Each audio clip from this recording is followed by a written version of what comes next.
Okey guys, kali ni aku nak buat korang semua berjalan ke penghujung benua Asia di Tanjung Piai. Tanjung Piai ni adalah salah satu daripada 5 taman negara yang terdapat di Johor.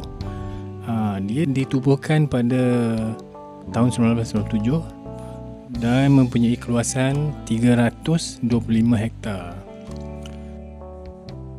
Jom kita dapatkan tiket dahulu. Tiket masuk dia murah saja. Bagi orang dewasa RM5, student RM3, warga emas RM3 dan kanak-kanak percuma. Lepas dapatkan tiket, tempat pertama yang wajib korang kunjungi ialah Galeri Piai.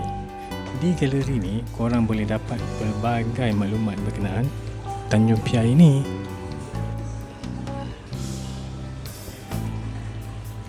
Contohnya kat sini ada satu model menerangkan kepentingan hutan paya bakau dalam melindungi alam sekitar, terutama sekali hakisan ombak dan juga tsunami. Dah settle kat galeri, jom kita jalan-jalan kat boardwalk ni.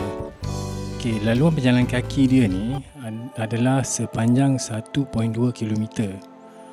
So, bolehlah nak bersenam sambil menikmati keindahan alam semula jadi Tanjung Piai ni. Di sepanjang laluan berjalan kaki Tanjung Piai ni, kita boleh tengok pelbagai flora dan fauna yang terdapat di Tanjung Piai. Contohnya macam mak skipper ni tengah bergaduh tadi. Ketam, siput. Macam ni lah rupa ketam yang belum dimasak. Monyet pun ada. So, kalau datang sini, kalau tak bawa kamera rugilah. Dah puas jalan-jalan kat bawah, jom kita tengok keindahan pemandangan di Tanjung Piai daripada atas. Jom.